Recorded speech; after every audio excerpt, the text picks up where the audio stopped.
sayangnya adalah rumah sakit percontohan pemerintah nomor 1 yang memperlakukan jenazah. Nah, itu justru mereka asal-asalan. Jadi aku datang itu kalau posisinya mukanya pasti sedih kayak itu. Atau mereka bahkan mengeluarkan air mata. Mereka jenazahnya? Iya, jenazahnya. Sedih mukanya? Iya. Oh iya?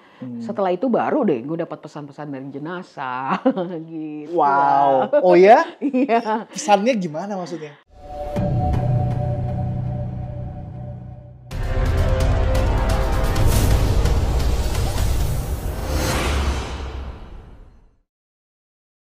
Halo Sobat Halu semuanya, selamat datang di Haluan Misteri. Setelah kemarin kita kedatangan satu tamu yang namanya adalah Kipra Bupati, kali ini aku kehadiran sama seseorang yang dia sudah malang melintang di berbagai podcast, dia sudah hadir di berbagai sebagai guest di TV nasional, dan beberapa kontennya sangat viral, baik itu di TikTok ataupun di Instagram. Gue penasaran bagaimana dia mengawali ini semuanya, bagaimana sampai dengan hari ini dia berjalan, karya-karya seperti apa yang sudah dihasilkan, kenapa dia bisa sampai sangat viral, apa yang membuatnya dia menjalani ini semua dan sampai di tahapan mana dia sekarang. So, tanpa berlama-lama lagi, please give it up for Mbak Elsa. Halo Mbak Elsa. Halo Mas Radhi. Apa kabar? Baik. Buat teman-teman semuanya yang belum tahu, Mbak Elsa ini atau Gloria Elsa ini, kalian bisa search sendiri kok, baik itu di YouTube ataupun di Instagram ataupun di TikTok. Salah satu konten viralnya adalah ketika dia confess kalau dia suka sama Desta waktu itu ya. Iya. Viral kemana-mana ya. Viral. Anyway, Mbak Elsa ini adalah seorang perias jenazah. Mbak Elsa sendiri nih sebagai perias jenazah udah berapa lama sih Mbak? Totalnya sih dari tahun 2016 ya secara profesional. Tapi sebelum itu udah ngerias jenazah bantuin mama gitu. Oh, itu dia pertanyaan gua selanjutnya adalah lo gimana mengawali ini semua? Jadi ini dari nyokap awalnya? Dari nyokap. Nyokap itu perawat di ICU, tapi dia punya pelayanan itu memandikan jenazah Kak gitu. Jadi dari kecil itu aku suka ikut-ikut mama lah gitu. Mulainya SMP lah. Oh ya? Iya, udah megang-megang jenazah. Udah megang-megang jenazah. Tapi saat itu karena mama yang kemudian merias jenazah saat itu nggak tiba-tiba sendiri, jadi sebenarnya rasa takutnya karena dipupuk dari SMP makin ke dewasa makin nggak takut ya, makin biasa aja. Iya nggak takut, mama nggak merias memandikan jenazah. Oke. Cuman dulu aku ngikut mama mandiin jenazah, ada orang lain yang merias jenazah. Terus udah lulus kuliah, tiba-tiba aku kayak pengen les salon lah gitu ya. Setelah udah bisa, akhirnya gue bisa ngikut lah gitu. Akhirnya mama mandiin, aku yang ngerias gitu. Tapi gini yang menarik, Elsa ini kan sebagai salah satu perias jenazah yang tanda kutip viral banget gitu.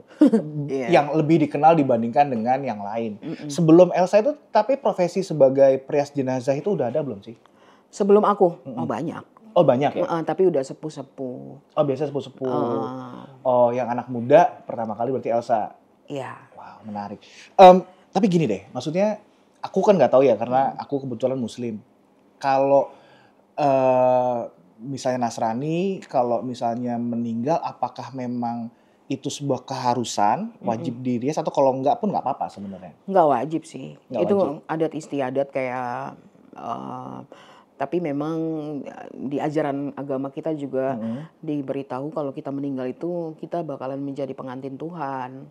Nah selayak pengantin nggak mungkin kan ada pengantin yang nyeremin. Iya sih. Iya sih. Iya. Ya lu mau nggak jadi pengantin terus lu berdarah-darah gitu loh. Iya kan. Menarik. Iya. Dan beberapa waktu yang lalu gue melihat lo juga sering karena salah satu konten yang awal membuat lo viral adalah lo memberikan pelayanan ini secara gratis ya? Yes. Secara gratis. Iya. Kenapa gratis? Karena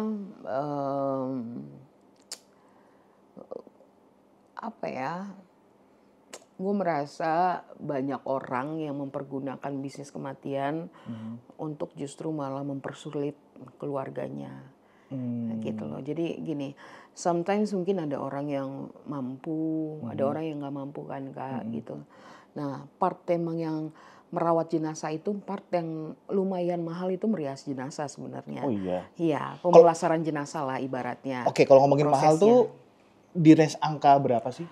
Kalau mandiin dan merias itu paling murah 2,5 juta Kak. Itu hanya mandiin loh sama merias gitu ya. Pakein baju, belum peti, belum apa-apa. Jadi menurut aku sih kayak kalau gue bisa ngambil part yang bisa menolong orang kenapa enggak gitu. Dan juga almarhum suami gue pertama kan meninggal itu ngabisin duit banyak tuh. Jadi di situ gue sempat nggak punya uang sama sekali. Oke. Nah ternyata banyak orang yang nolong dan di situ gue janji sama Tuhan. Kalau seandainya gue temukan ada orang berduka cita, mau kaya mau miskin, mau punya uang atau enggak, ya gue akan tetap tolong gitu. Wow. Jadi sebenarnya Janji lah. iya bahwa di masa yang sebelumnya ketika lo lagi susah ada banyak orang yang membantu dan menolong. Iya. Dan ini adalah waktunya untuk lo juga bisa membantu dan menolong orang Ya, lain. mengembalikan kebaikan Tuhan. Bener banget. Karena ya harapannya ini juga sejalan sih sama apa yang bokap gue tanamkan ke gue. Bahwa bokap gue berbuat baik sama seperti lo berbuat baik sama orang lain. Kalau bokap gue berpikir gue tidak mengharapkan, kayak bapak nggak mengharapkan kebaikan itu akan kembali ke bapak.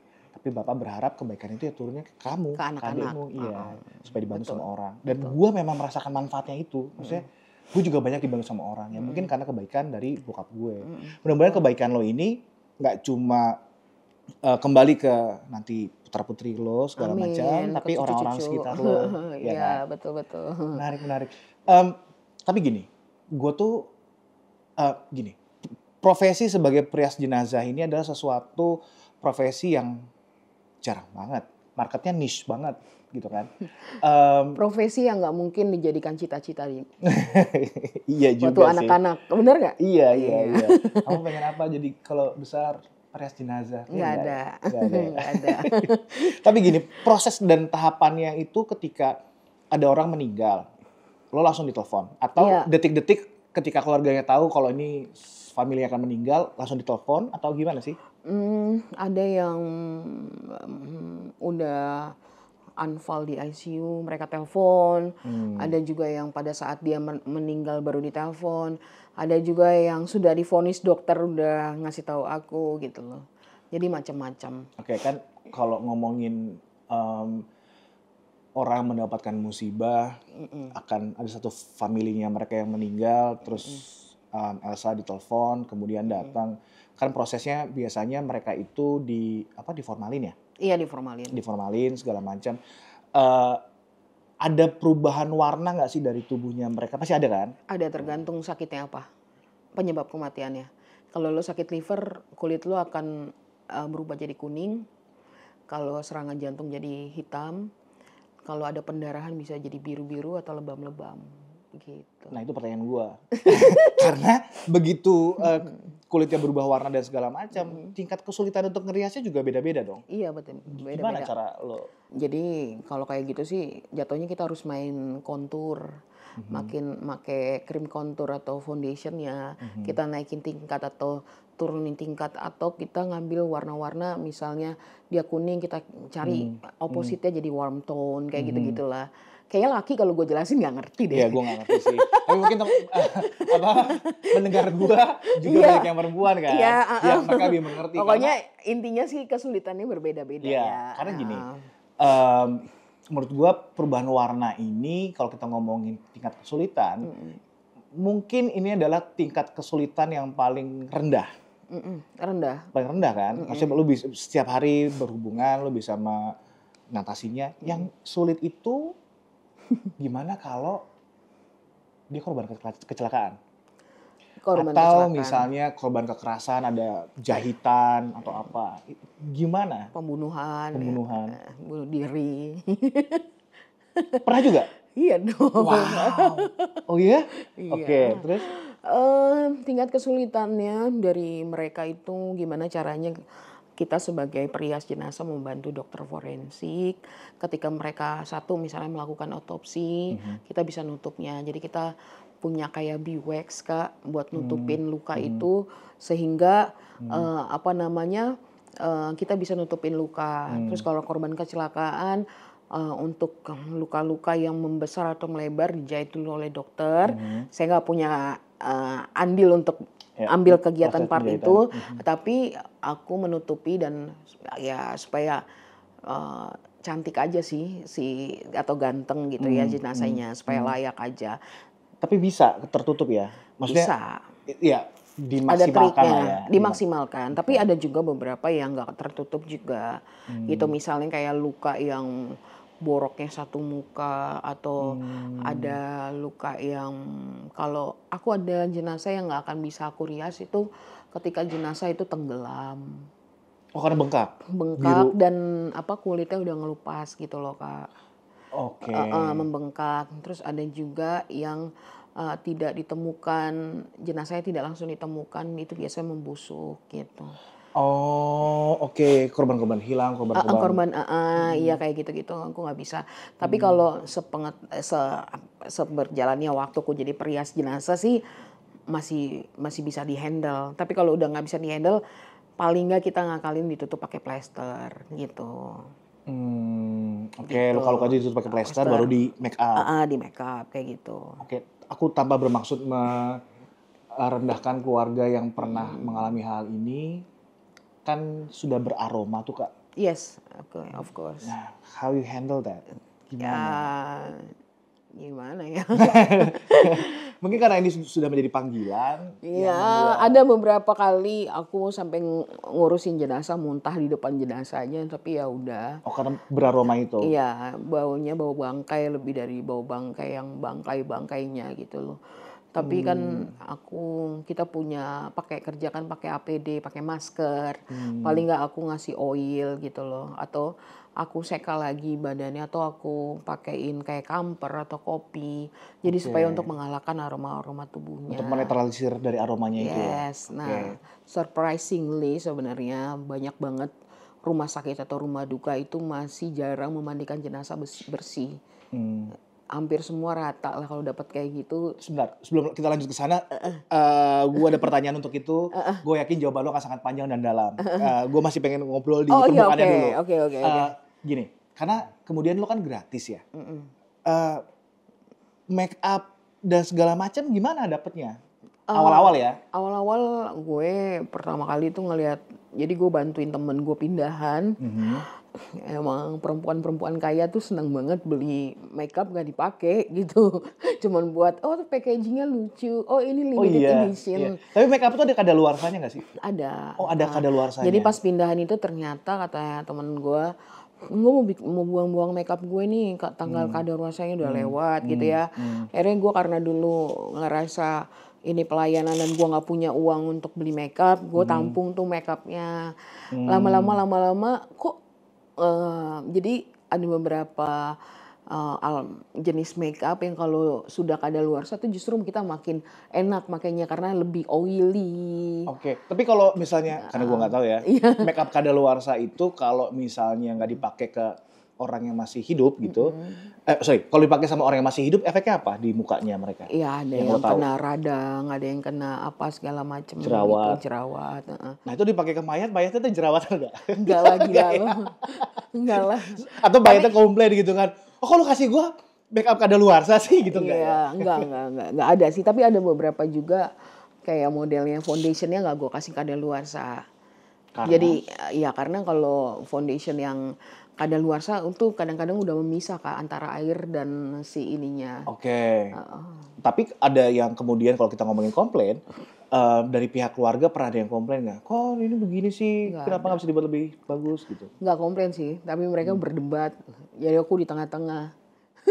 Berdebat soal? Misalnya yang satu merasa ngerti bahwa mama sukanya lipstick warna peach. Oh enggak, lo nggak ngurusin mama gitu, Oke. paham nggak? Oke. Akhir-akhir ini dia sukanya Oke. lipstick warna pink, jadi gue di tengah-tengah cuma ngeliatin, nah, jadi gimana nih maunya pink apa peach gitu loh.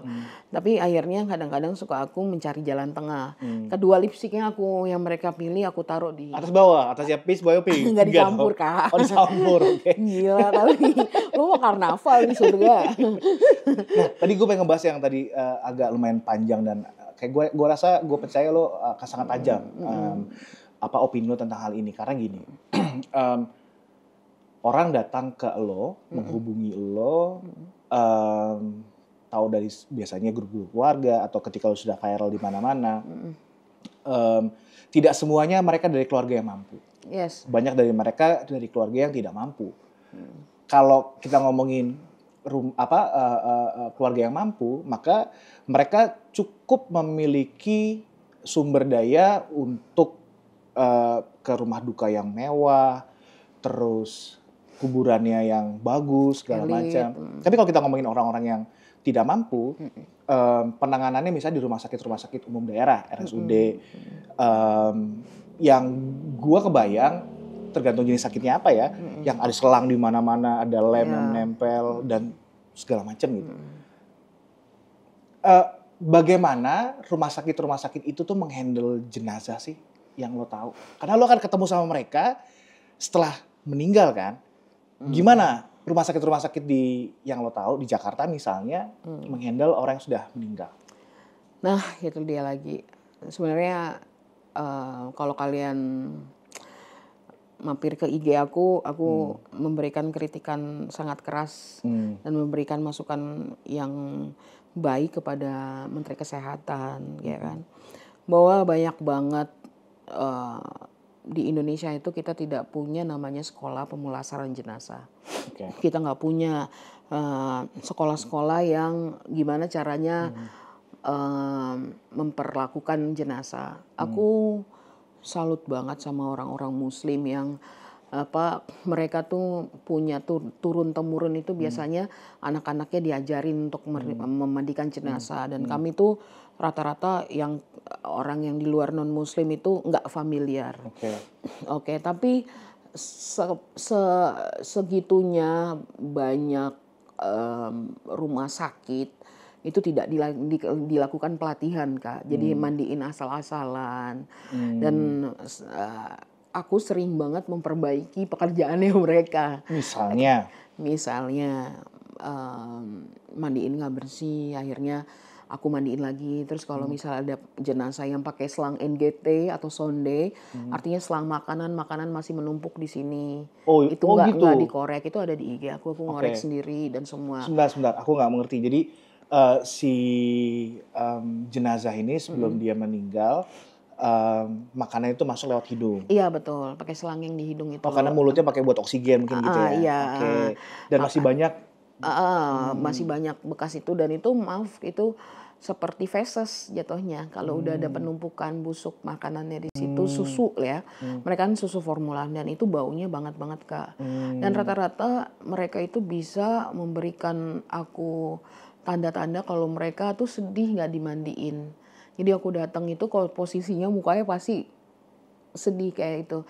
Atau mereka bahkan mengeluarkan air mata. Mereka ini jenazahnya? Iya, jenazahnya. Sedih mukanya? Iya. Oh iya? Iya. Wow. Oke, sebelum lanjut ke sana kita bahas dulu soal rumah sakit ya. Setelah ini pembahasannya, menarik.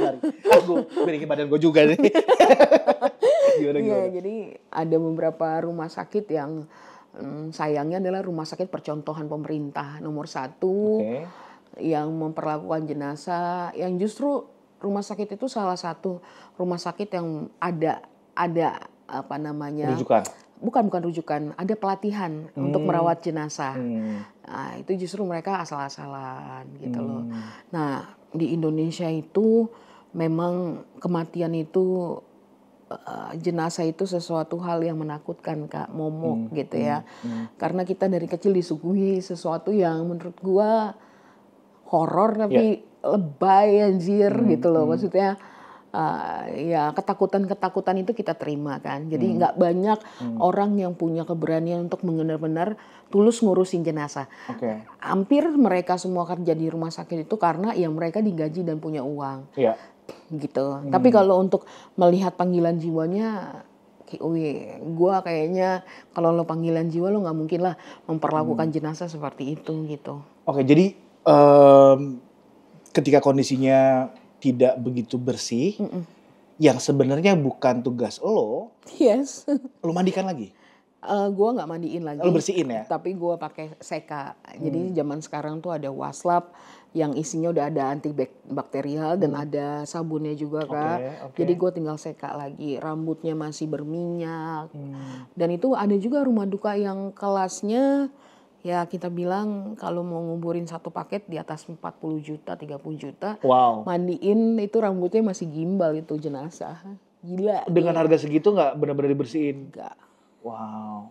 Dan itu gue maki-maki beneran. Wow. Gue nggak peduli lo siapa. Tapi kalau lo, gue bilang gini, kalau kalian mengklaim bahwa kalian adalah rumah duka bagus, nggak seperti ini cara kalian memberikan pelayanan. Kita kan, mereka kan menjual jasa dong Kak, gitu. Harusnya mereka lebih profesional lagi. Makanya kenapa aku itu banyak diperbantukan untuk mengajar anak-anak atau karyawan yang bekerja di rumah duka gitu. Oh iya. Iya. Oh, jadi memberikan training kepada mereka ya? Iya, aku memberikan training supaya aku juga kayak aduh lu harus harus belajar gimana ya, kita tuh mundur banget dari negara-negara lain. Tetangga kita nih, keliling kita aja nih yang kecil-kecil, Singapura, Malaysia itu udah keren-keren banget Kak. Rumah dukanya ya? Wah gila, nggak usah rumah dukanya, dia masuk udah kayak salon, keren banget. Maksud aku juga supaya, dan banyak banget RSUD itu tidak menerima untuk memandikan jenazah.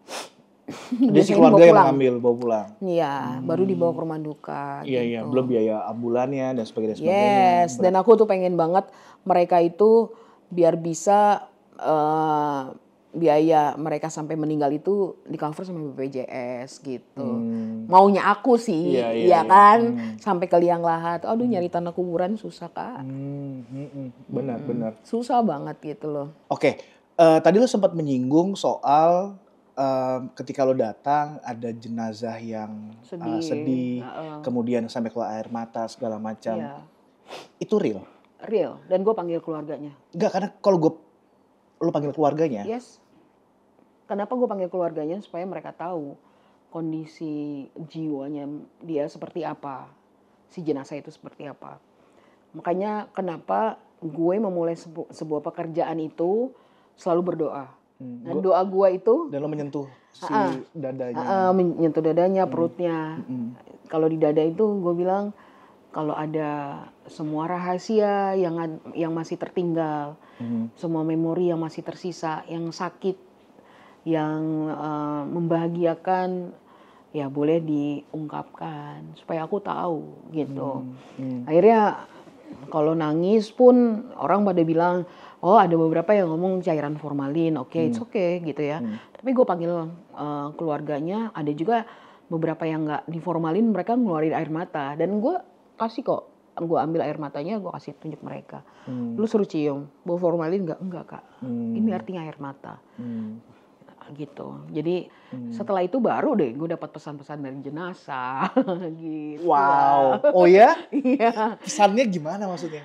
Ya ada beberapa. Pertama kali yang aku dengar itu dia itu berantem sama adiknya selama 10 tahun. Yang mana saat itu lu nggak tahu kalau mereka lagi ribut kan? Nggak tahu dong. Siapa gue gitu ya kan? Okay. Gue kan orang asing gitu ya. Nah itu pertama kali aku bisa dengar suara jenazah. Itu aku ngerias jenazah jam 3, jam 2 subuh ya. Dan di situ aku nggak ditemenin siapa-siapa. Itu di rumah sakit, rumah duka? Di rumah sendiri. Okay. Dan anak-anaknya di situ pada tidur. Nah terus gue bilang, oh kok ada orang ya gitu ya. Tapi karena saking aku takutin, jadi aku panggil keluarga.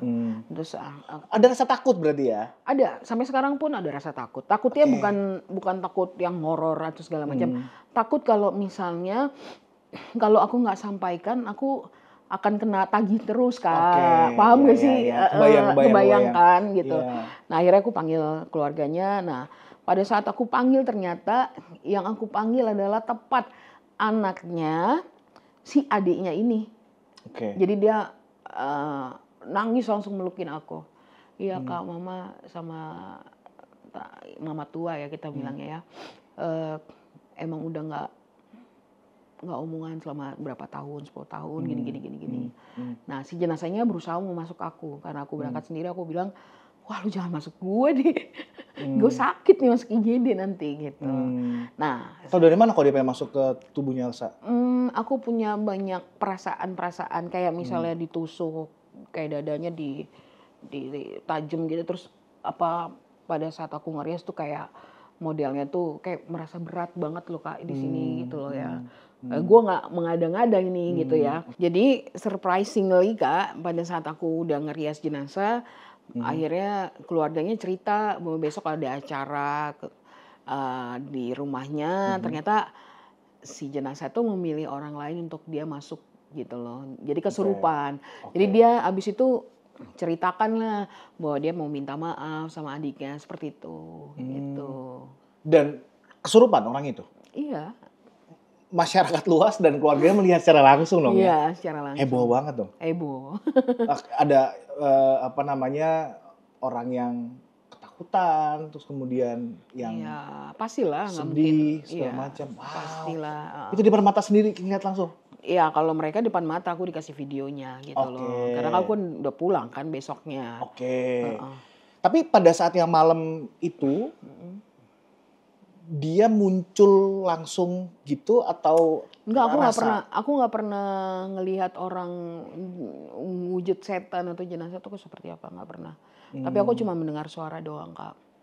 Ya itu makanya kenapa aku pergi ke psikiater, pergi ke dokter gitu ya. Iya, iya. Karena ya aku juga harus punya apa ya keilmuannya ada nggak sih gitu loh, maksud gue gitu kan. Dan ya setelah gue dapetin itu, misalnya gue nggak kenapa-napa, gue akhirnya lanjut tuh ke fase yang di atasnya mereka. Oke. Fase di atasnya mereka adalah ke Ke pendeta, pastor gitu lah. Oh berarti pendekatan spiritual. Iya, spiritual. Gimana responnya? Nah, responnya mereka sih, ya ada yang bilang macam-macam ya Kak ya. Ada yang bilang itu nggak mungkin si jenazah, karena kita tahu kalau habis meninggal itu pasti mereka langsung langsung berangkat ke surga. Tapi ada juga yang bilang itu karunia, karena di Katolik itu ada beberapa macam kayak santo-santa memang diberikan kelebihan gitu ya. Jadi berbeda-beda lah gitu loh. Nah, abis ke mereka, aku ada lagi nih di atasnya. Apa itu? Tapi ini bagus banget loh ya. Ini buat teman-teman semuanya bahwa tidak selalu ketika sesuatu terjadi sama diri kita, hal-hal yang tidak dimasuk logika, yang bagus dari Elsa adalah kemudian lo mencari tahu apa yang terjadi. Yes. Jadi nggak benar-benar meledak di kepala sendiri kan. Dan ini apa, kenapa gitu kan. dan nggak sotoy. Iya. Dengan bermodalkan Google aja gitu kan. Ini gue kenapa ya segala macam. Iya, nggak kayak gitu loh. Akhirnya pergi kemana lagi? Gue pergi ke teman-teman gue yang memang punya karunia sama kayak aku. Oke. Jadi mereka, gue biar merasa, coba dari sudut pandang lo orang-orang yang punya kelebihan gitu ya, kayak gini tuh seperti apa sih gitu loh. Jadi mereka menceritakan bahwa seperti ini mungkin juga bisa terjadi. Dan gue nggak cuman orang Kristen doang atau orang Buddha yang gue tanya, tapi orang Muslim juga. Makanya gue belajar yang namanya itu ada jin, korin apa segala macem gitu ya. Dan gue banyak belajar sih dari situ. Nah, ada lagi yang di atasnya di mereka nih. Ya itu, wow keren. Ya itu langsung ke Tuhan. Oke, ini udah backup langsung dari pusat ya. Dari pusat ya. Jadi memang ada kalian kalau misalnya merasa diri kalian ada yang aneh, jangan diri kalian tuh bisa memvonis diri kalian atau menghakimi diri kalian, atau orang lain yang nggak merasakan menghakimi orang tersebut gitu ya. Jadi kita harus ada step-stepnya gitu loh, sampai akhirnya ke Tuhan. Jadi aku bisa kasih Tuhan coba aku kasih tahu pertanda bahwa ini memang karunia darimu, dan karunia ini tidak boleh aku lakukan untuk mengambil hal-hal yang buruk dari si jenazah. Oke. gitu. Oke, yang menarik adalah berarti kan Elsa ketemu sama orang-orang tanda kutip orang yang pintar. Iya. Masyarakat harus menyebut sebagai orang pintar ya. Iya. Ada yang menyebut sebagai anak indigo, ada yang menyebut sebagai paranormal, dukun and so on, sebagainya gitu. Ketika Elsa bercerita sama mereka, responnya mereka bagaimana? Apa yang terjadi? Apakah yang tadinya Elsa orang yang nggak percaya, tidak bisa melihat, merasakan karena sering terpapar jadi ada yang nempel atau apa? Sama macam ya. Dari penjelasan mereka sih aku membagi dua jenis manusia. Manusia yang benar-benar bisa dengan manusia yang pura-pura bisa, Kak. Wow, menarik. Ini adalah roots dari konten kami. Untuk membahas orang-orang yang pura-pura bisa nanti. Iya. Apa yang terjadi? Kalau orang-orang yang pura-pura bisa itu apa sih melihat masalah aku dengan apa yang aku ini dibeberkan secara keilmu hitaman atau keilmuan yang dia pelajari. Nah, tapi kalau orang yang murni benar-benar bisa, dia akan bicara tentang alam semesta. Nggak tahu kenapa. Jadi kayak kita tuh bersinergi, kita terkoneksi bahwa hal-hal kayak gitu bisa dicari, tapi juga bisa kita dapat. Bisa kita dapat dari lahir, bisa juga kita dapat setelah dewasa gitu loh. Jadi mereka benar-benar kayak down to earth, humble, yang mereka tuh nggak kayak sotoy gitu loh. Gua dapetin ini kayak bangga dengan kebisaannya, enggak. Justru mereka harus kayak gini.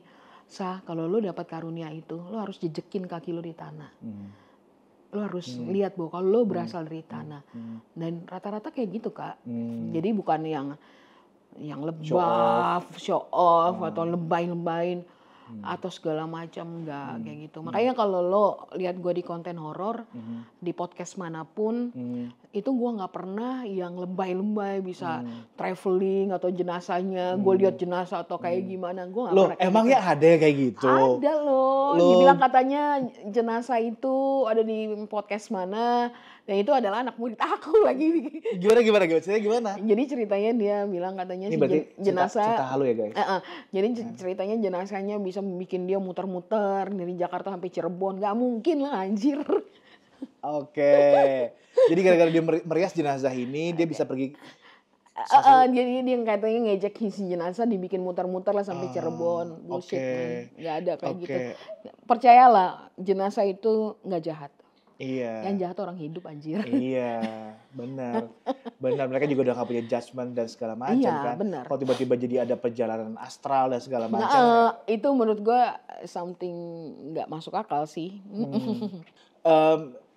Ini dia yang cerita ini adalah anak didik. Iya, anak didik. Wow. Dan dia bawa nama gue lagi di podcast itu, bikin malu. Gimana maksudnya? Udah gitu yang punya podcastnya udah gue telepon. Lu tuh jangan undang-undang orang halu anjir. Oh iya. Nggak apa-apa kali buat demi rating kali ya. Aduh anjir.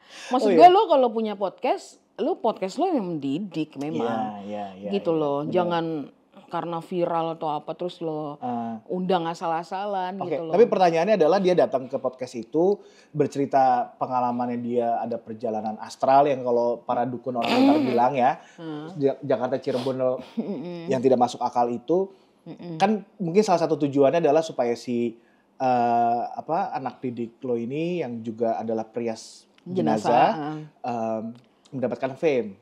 Nggak dapet tuh. Nah, makanya itu dia diundang-undang lagi nggak? Nggak ya.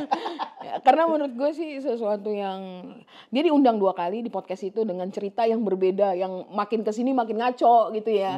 Jadi menurut gue sih lo harusnya belajar, jangan cuma terima rating. Dan mereka mau mengundang gue untuk di podcastnya mereka, gue tolak, mohon maaf. Iya, bayang sih gue. Iya, karena gue akan bikin kontroversi di situ tuh. Iya, itu pertama. Yang kedua kalau misalnya ditanya sesuatu yang real dari lo yang mengangkat murni cuma karena kisah horor segala macam, takutnya buat lo bohong jadi nggak nyaman di lo nya kan? Gue nggak nyaman dan nyokap gue nggak pernah ngajarin gue bohong. Menarik. Nah, gue kerja sama nyokap gue dan suami gue, anak gue juga. Gue nggak mungkin menceritakan sesuatu yang bohong di sekeliling mereka. Tapi ada satu momen di mana nyokap gue akhirnya percaya, believe me. Oke. Jadi ceritanya waktu itu gue ngerias jenazah perempuan terpendek di Indonesia. Oke. Di Jakarta? Di Jakarta.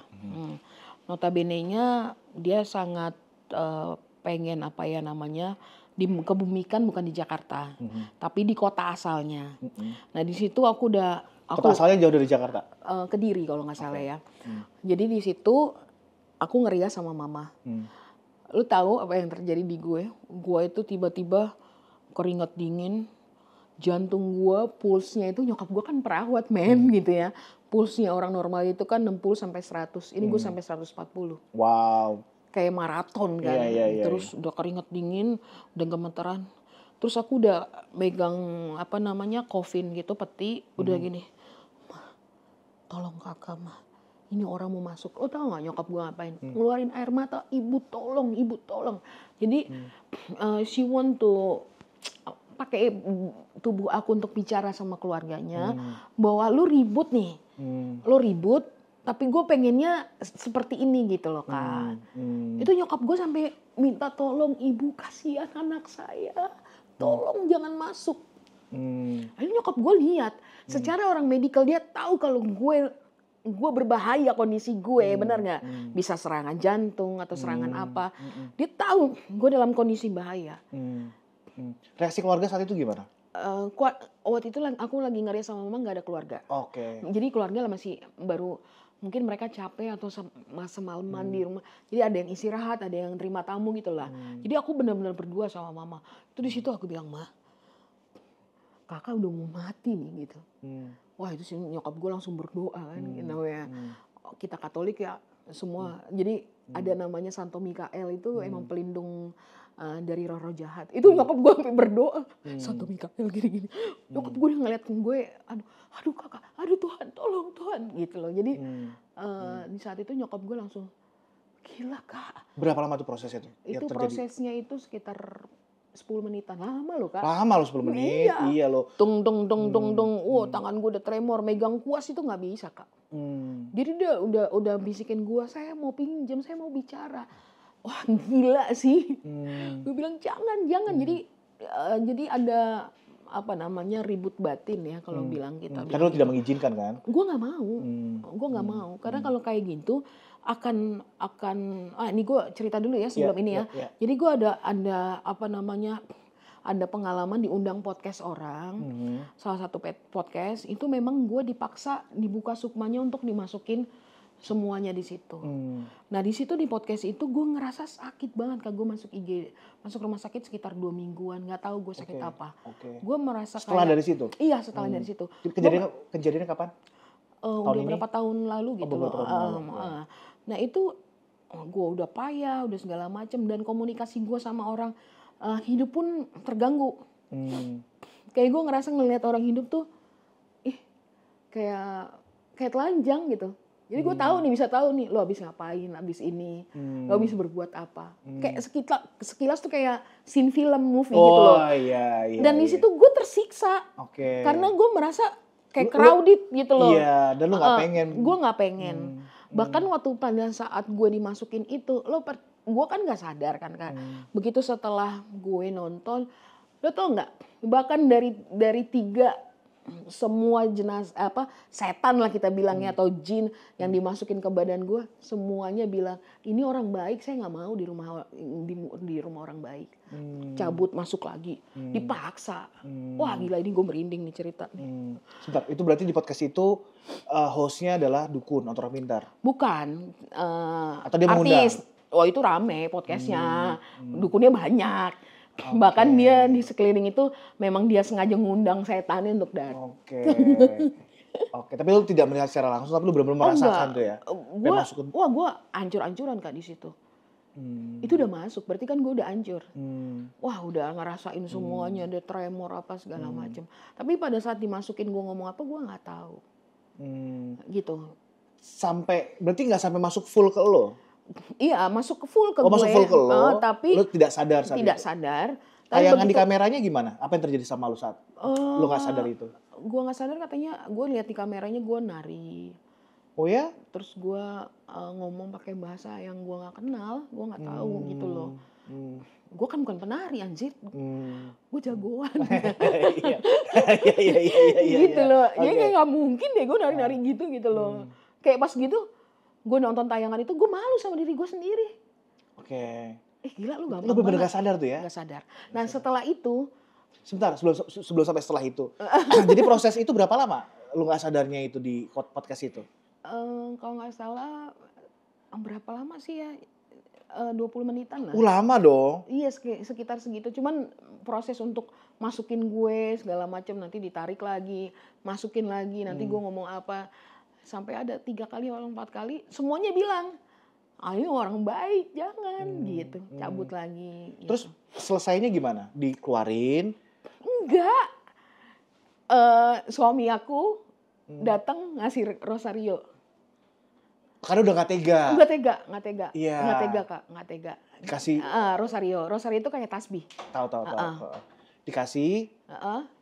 Terus udah sadar. Terus dia langsung aku suruh doa Santo Mikael itu. Nah jadi buat itu tuh doa yang buat membentengi kita ya secara Katolik itu doang sih. Iya. Dan tapi Kak, manajer aku kesurupan Di situ. di luar dari tempat syuting, dan orang pinternya ketawa aja ngeliatin.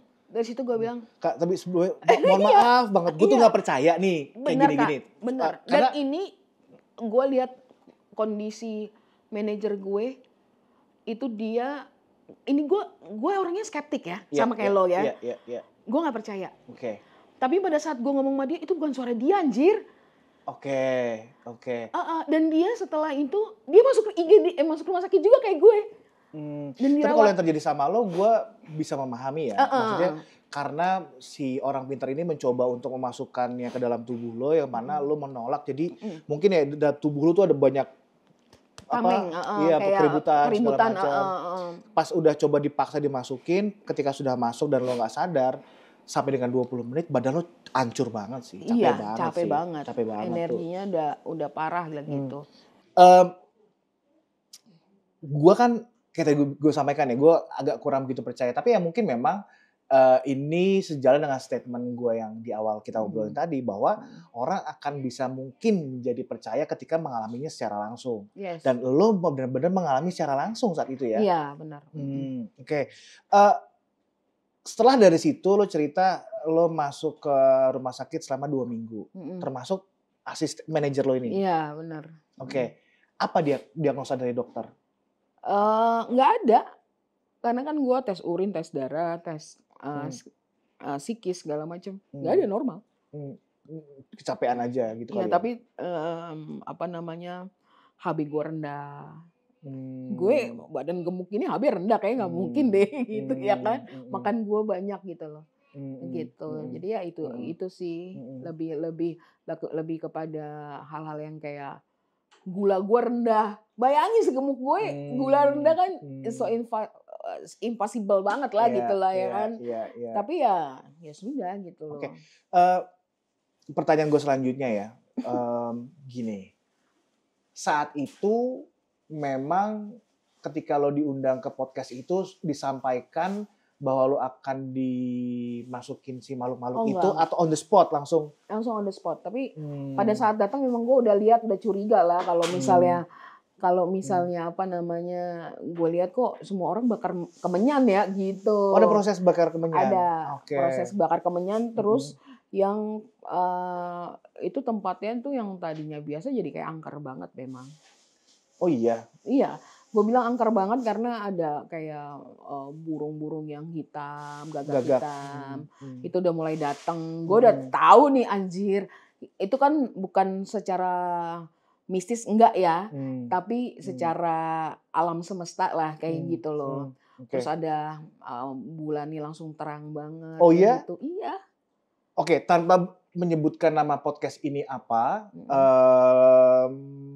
podcast ini adalah milik orang yang terkenal. Iya, betul. Terkenal. Iya.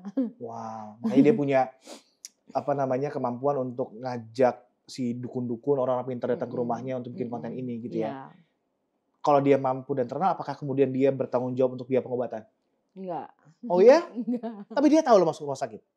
Mungkin nggak tahu kali ya, mungkin nggak tahu. Dan Aku nggak tahu juga sih, cuman hmm, memang aku merasa, ya gue sih kasih tahu ya, habis ini gue masuk rumah sakit gitu ya. hmm, Cuman hmm, setelah itu kan ya mereka mau tahu atau enggak kan itu hmm. urusan mereka. Tapi Oke. selama di rumah sakit ya untungnya gue pakai BPJS sih itu aja.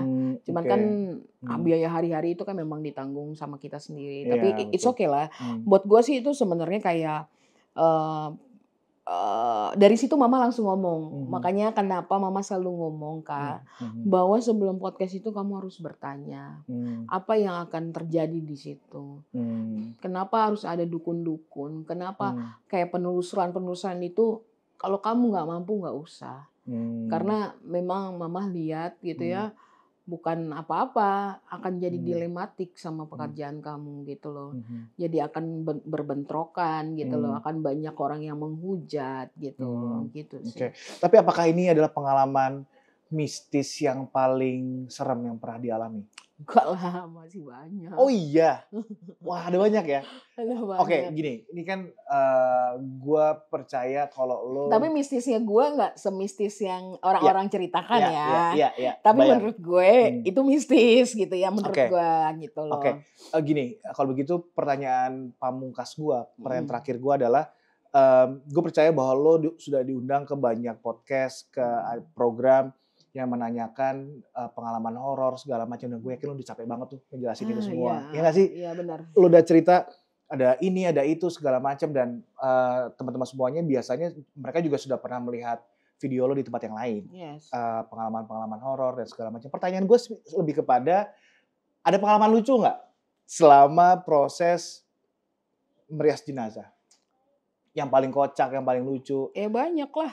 salah satunya yang paling membekas di lo?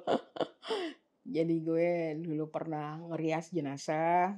Mhm. Ini adalah on proses itu tapi langsung masuk rumah duka. Gue sebutin aja rumah Oke, jadi dukanya. dari rumah sakit langsung dibawa ke rumah duka? Heeh. Mmm, Jadi gue merias di rumah duka UKI yang posisinya UKI yang lama. Jadi dia mhm. modelnya kayak kamar, kamar, kamar, Iya, kamar iya, gitu iya, ya. iya. Jadi nggak ada VIP, nggak ada gini, maksudnya kayak Oke, gitu ya. mhm, Nah itu pas aku lagi ngerias ada 2 orang datang, Kak. mhm. Ya 2 orang datang, terus ngomong sama jadi kan aku posisi yang ngerias, mereka udah nangis kan. Orang Batak kalau nangis lebay kan. Oke. Oh, "Kakak, gini gini gini, Mmm, mama tua nangis semua." Nah, karena mereka mmm, datang dalam kondisi nangis, mhm, ya gue pasti akan minggir dong, mhm. iya Posisi kan? lo lagi merias begini, dia di belakang Heeh, nih, iya, oke. di belakang gue ini Lo mi pintu masuk di mhm. sini gitu ya, Lo gue biarkan mikir dia dong. dengan kedukaannya, dengan Heeh, keluarganya. iya gitu ya. Aku pas begitu datang, anaknya jadi orang, "Oh, aku nggak bisa ketemu kamu gini," Mmm, gitu kan. heeh, heeh, Nah, heeh. adanya nepok, "Mak, mak, salah, Maksudnya salah? bukan mama tua, ini orang lain." Lah, kan itu orang lain. Mak, siapa pula ini, Mak? Terus lo tahu nggak apa Iya, yang terjadi, heeh, yang si ibu itu, Inang itu kan, heeh. Udah pas pada dia nangis ngomong tuh ibu begitu, nih ya? Heeh. itu udah pasti langsung gini, salah pula aku." Terus gue gini, "Ih, apaan sih?" Itu ini sih yang paling lucu. Oh iya? Iya, Iya. sama ada satu lagi Heeh, jenazah orang Chinese, heeh, jadi kan, mulutnya menganga, Kak, karena mhm, meninggal itu pakai selang napas. Kan nggak oke, elok dilihat. Nah, mhm, kalau kita sebagai perias jenazah itu kan harus menutup, eee, si mulut jenazah kan, mhm, supaya, dia bisa tersenyum, rapih mmm, lah gitu mhm, ya. mhm, Tahu nggak, gue dilarang keras, mhm, bilang gini, "Tolong Kak, jangan dilem," gitu kan. sebentar, Ini kok dilem? iya, kan harus kita lem kalau yang mulut menganga. Oke, Karena supaya tertutup kan, kita oke, pakai lem Korea oke, gitu kan. Nggak mhm, bisa, karena apa, banyak laler gitu segala macam. Terus nanti, apa namanya, pelayatnya juga bakalan ngelihat nggak elok kan, nggak mhm, cakep. Lo tau nggak alasannya kenapa? mmm. Nanti kalau ditanyain malaikat nggak bisa jawab. Tai banget. Oh iya, jadi dia takut kalau ditanya sama Eka dia nggak bisa Heeh, ngomong gara-gara dilem. gitu. Ya udahlah biarin aja Oke, kayak gitu. oke jadi itu dibiarkan terbuka? Iya, kan maunya mereka. Oh I see. Jadi menurut aku sih nggak horor-horor banget, jadi perias Iya, jenazah ada iya, kocaknya juga lah. oke. Buat teman-teman semuanya kalau misalnya pengen jadi muridnya Kak Elsa gimana caranya? Gue Eee pengen nih kayaknya, profesi sebagai, perias jenazah eee, menarik juga ya kalau mereka juga punya panggilan jiwa yang Iya sama, harus ya. ada panggilan jiwa. Karena menurut Kak Elsa, orang-orang yang selama ini datang ke Kak Elsa untuk belajar rias jenazah ini, motifnya biasa apa aja selain panggilan jiwa? Mau cari uang karena kan, Ekonomi? uangnya banyak gitu ya. Hmm. Yang kedua ya pengen eksis di Hmm. dunia perhororan ini. Oh gitu, dia pengen dapat fame-nya. Iya. Oke. Ya gitu. Belajarnya apa aja dipelajari selain make up ya? Hairdo, mandiin jenazah, Hairdo rambut, rambut, oke. terus mandiin jenazah juga, memakaikan baju, sama ketika kita dapat jenazah yang tidak normal, artinya meninggal dalam keadaan kecelakaan. Nah, itu caranya untuk menutupi luka-luka, memperbaiki, memberikan kesan dia ada simpul senyumnya. Karena kenapa aku bilang kita harus membuat jenazah bisa tersenyum, karena supaya bisa pelayat-pelayat ini, penggosi pelayat nih, kan banyak tuh. Udah mati masih lo gosipin. Iya. Itu bisa lo tutup mulutnya gitu. Karena Iya. kondisinya si jenazahnya bisa dalam keadaan tidurnya tersenyum gitu. Oke. Iya. Bisa dibilang kayak, "Mak, itu dia meninggalnya sedih kali tuh, Mak. Kayaknya dia masih ada utang atau apa." Jadi pembahasan-pembahasan kayak gitu kan misalnya. Oke, menarik. Jadi, satu adalah hairdo, make up-nya itu sendiri, memandikan, memakaikan baju, termasuk yang kondisinya ekstrim ya. Iya. Mengganti baju juga? Iya, memakaikan baju. Oh, I see. Kita kan nggak pakai kapas. No. Gue pikir itu keluarganya gitu loh. Oh, enggak, kita itu. Oh gitu. Lu bayangin pakein baju jenazah tuh susah, Kak. Jadi mesti pakai dari tangan dulu baru ditaruh begini. Susah banget. Susah banget pasti kan. Emang lu kalau mati lu bisa pakai baju sendiri?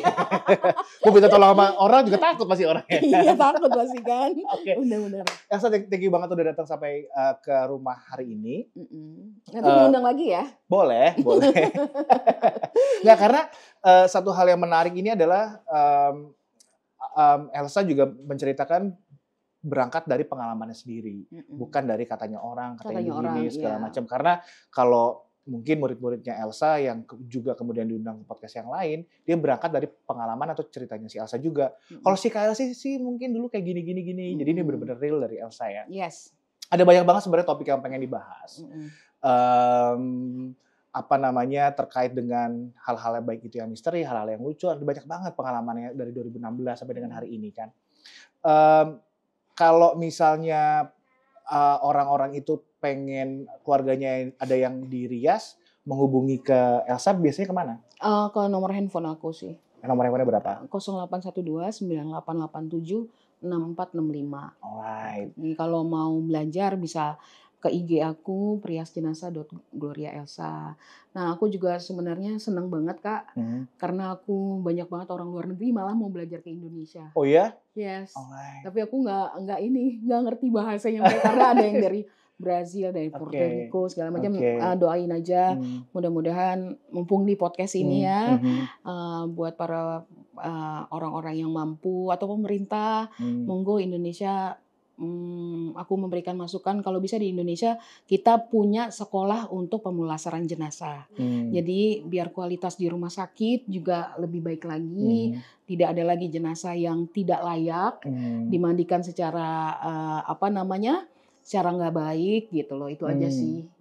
Mudah-mudahan. Termasuk kalau misalnya ada orang pengen berdonasi make up mereka yang sudah kadaluarsa juga bisa ke nomor yang tadi atau ke akun Instagramnya Elsa ya. Iya. Karena ya dari Elsa sendiri akan bisa membagikan ke teman-teman yang lain yang lebih membutuhkan. Alright, kalau begitu Elsa terima kasih sekali sudah hadir, sudah datang. So teman-teman semuanya, gimana menurut kalian?